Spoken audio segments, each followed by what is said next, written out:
नमस्कार दोस्तों मोदी के राज में भारत हर रोज रिकॉर्ड तोड़ रहा है। पहले बेरोजगारी में, फिर महंगाई में और अब शेयर बाजार में भी 30 साल का रिकॉर्ड टूट चुका है। लेकिन नीचे से शेयर बाजार में लगातार गिरावट आ रही है। 5 महीने में बाजार की गिरावट लगातार जारी है, जो कि अब नया रिकॉर्ड तोड़ने के करीब लगभग पहुंच चुकी है। दोस्तों, भारतीय शेयर बाजार में लगातार गिरावट के चलते निफ्टी 50 इंडेक्स अपने 30 साल के इतिहास में दूसरी सबसे लंबी मासिक गिरावट की ओर बढ़ गया है। एनएसई का की इंडेक्स निफ्टी जुलाई 1919 में शुरू हुआ था और तब से अब तक केवल 2 बार ऐसा हुआ है जब निफ्टी 50 ने लगातार 5 या उससे ज्यादा महीनों की गिरावट दर्ज करी हो। दोस्तों, खबर के मुताबिक फरवरी 2025 में अब तक निफ्टी में 4% की गिरावट देखी गई है, जबकि इस महीने के केवल 3 कारोबारी सत्र शेष हैं। पिछले 5 महीनों में निफ्टी दिसंबर 2024 के अंत में 25,811 के स्तर से अब तक कुल 12.6% नीचे आ चुका है। मीडिया रिपोर्ट्स में यह भी दावा किया गया है दोस्तों कि इस गिरावट के दौरान निफ्टी में शामिल हर 5 में से एक शेयर में 28% से ज्यादा की गिरावट आई है। प्रमुख गिरावट वाले शेयर्स में trends, Adani Enterprises, BPCL, Hero MotoCorps, Bajaj Auto और टाटा मोटरकॉर्प शामिल हैं, जिनमें 31% से 33% तक की गिरावट आई है। दोस्तों, इंडेक्स में हाई वेटेज रखने वाले शेयर्स में हिंदुस्तान यूनिलीवर, आईटीसी और रिलायंस इंडस्ट्रीज शामिल हैं। इसी अवधि में विप्रो, बजाज फाइनेंस और कोटक महिंद्रा बैंक कहीं ना कहीं फायदे में रहे, जिनमें से 6% से 9% तक की बढ़ोतरी भी हुई है। दोस्तों, निफ्टी जल्द ही 22,500 से 22,400 के स्तर पर गिर सकता है। जब तक निफ्टी 22,850 के नीचे रहता है, तब तक इसमें बिकवाली का दबाव बना रहेगा। इसका मतलब है कि जैसे ही निफ्टी थोड़ा ऊपर जाएगा, निवेशक शेयर बेचने लगेंगे।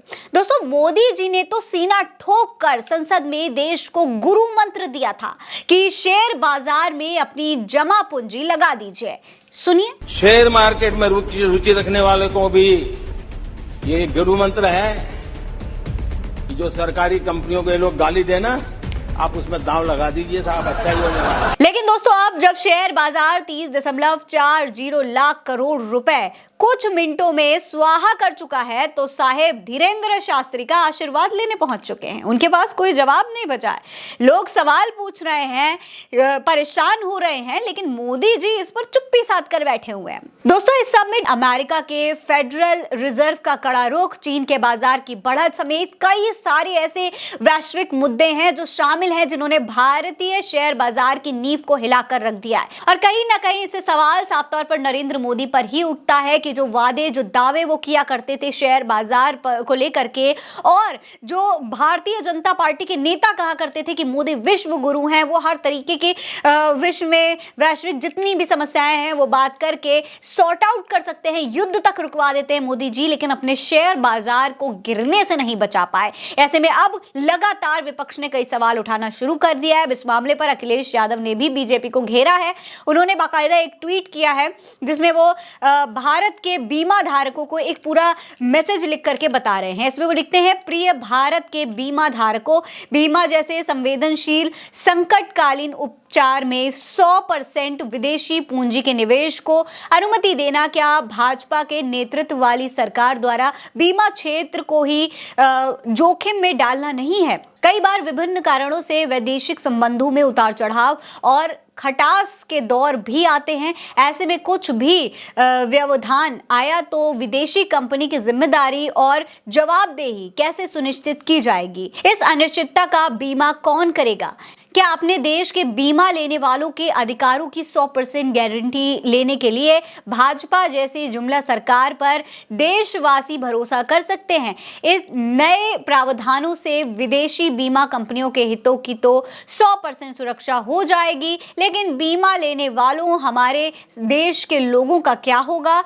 माना ये विदेशी कंपनियां जमा हुई बीमा राशि को पूरी तरह देश में ही निवेश करती हैं, तब भी ये सवाल तो उठता ही है कि वो जो लाभ कमाएंगी, क्या उसका आधा भी हमारे देश में लगाएंगी या पूरा ही अपने देश ले जाएंगी? ये बातें जनता के सामने एकदम साफ साफ आनी चाहिए। बीमा जैसे जटिल विषयों पर छोटे अक्षर आकार में छपी बातों और शर्तों को बड़े अक्षरों में छापकर संदेह से पर्दे उठाने का उत्तरदायित्व सरकार पर है।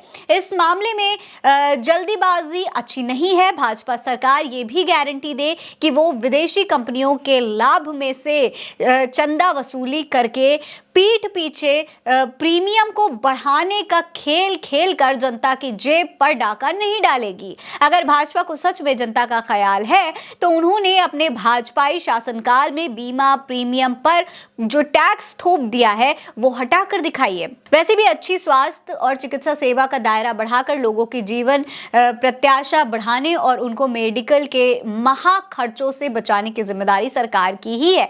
ऐसे में वो जीवन या स्वास्थ्य चिकित्सा बीमा जैसे जनता से सीधे जुड़े क्षेत्रों पर टैक्स लेने का अधिकार ही नहीं रखती हैं। ये तो सरकार की जनता के प्रति नैतिक जिम्मेदारी बनती है। अगर सरकार नाकाम है तो उसका खामियाजा जनता क्यों भरे? भाजपा की सबसे बड़ी कमी यही है कि वो देश की जनता को नागरिक नहीं ग्राहक समझती है। भाजपा की सोच व्यावसायिक है, इसीलिए वो लाभ के बारे में सोचती है, जन कल्याण के बारे में नहीं। देश के बीमा धारकों के हितों के लिए प्रतिबद्ध आपका अखिलेश। तो इस तरीके से अखिलेश यादव ने देश के बीमा धारकों को पूरा मैसेज लिख करके बताया है। भारतीय जनता पार्टी की क्या मंशा रही है वो भी अखिलेश यादव ने इस तरीके से समझा दिया है ट्विटर के माध्यम से। अब जनता इसके बारे में क्या सोचती है कमेंट सेक्शन में लिखकर हमें जरूर बताएं। ये खबर आप उल्टा चश्मा यूसी पर देख रहे हैं। नमस्कार।